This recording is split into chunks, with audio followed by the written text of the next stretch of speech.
Today we're talking about NASA's successful asteroid sample delivery and the California governor vetoing a bill for obligatory human operators in autonomous trucks. First, let's start in space. NASA's OSIRIS-REx 7-year mission to collect rocks and dust from a near-Earth asteroid is complete. The capsule containing the final samples returned to Earth on the morning of September 24th, touching down in the desert at the Department of Defense's Utah Test and Training Range at 10:52 a.m. Eastern Time. The device collected around 250 grams of material from a carbon-rich asteroid dubbed Bennu, which NASA says hosts some of the oldest rocks in our solar system. The sample gives scientists more information about the building blocks of what planetary makeup looked like 4.5 billion years ago. Because asteroids are considered to be natural time capsules due to how little they change over time, they can offer researchers a window into the chemical composition of our early solar system and determine whether or not Bennu carried the organic molecules that are found in life. Now that samples are in the hands of NASA scientists, the agency says its researchers will catalog the collection and conduct in-depth analysis over the next 2 years. NASA's mission began all the way back in September 2016, launching from Cape Canaveral in Florida. It took just over a year to perform its flyby of Earth before arriving at the Bennu asteroid 15 months later in December 2018.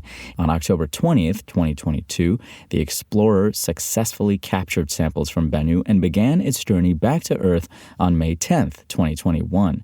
Upon its touchdown on September 24th, the Origins Spectral Interpretation Resource Identification Security Regolith Explorer, OSIRIS-REx's full name, had journeyed 3.9 billion miles.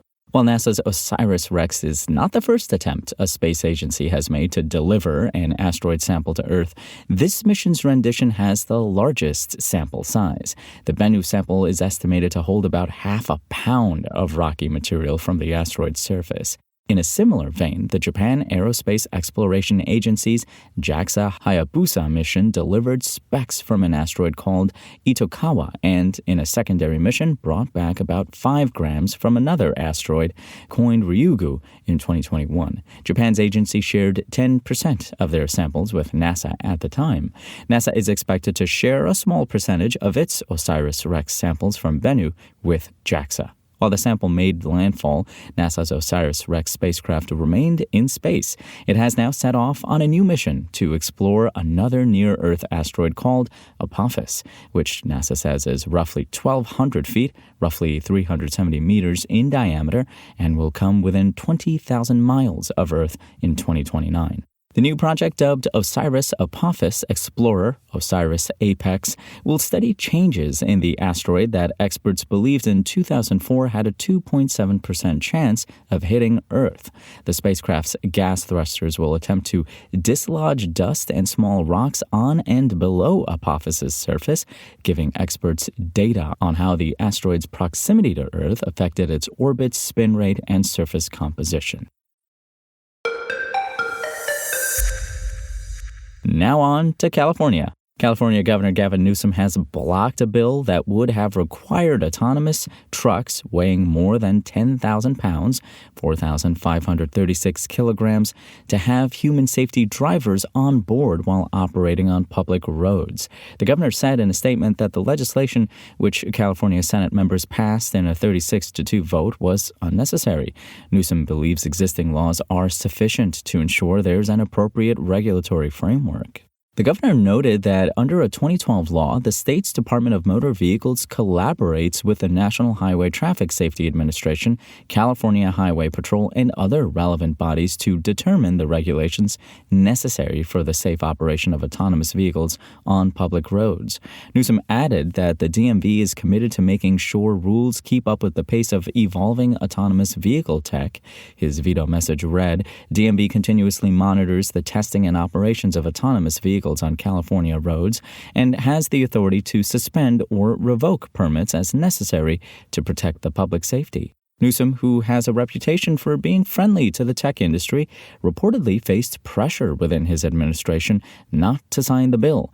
The state's Office of Business and Economic Development warned that the proposed law would lead to companies that are working on self-driving tech to move out of California. On the other hand, as the Associated Press notes, California Labor Federation head Lorena Gonzalez-Fletcher estimates that not requiring human drivers in trucks would cost around 250,000 jobs. We will not sit by as bureaucrats side with tech companies, trading our safety and jobs for increased corporate profits, Fletcher, who called autonomous trucks dangerous, said in a statement. We will continue to fight to make sure that robots do not replace human drivers and that technology is not used to destroy good jobs.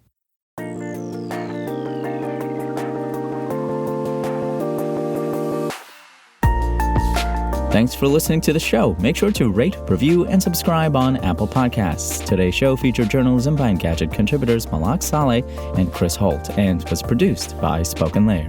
I'm Imran Sheikh, and we'll talk more tomorrow.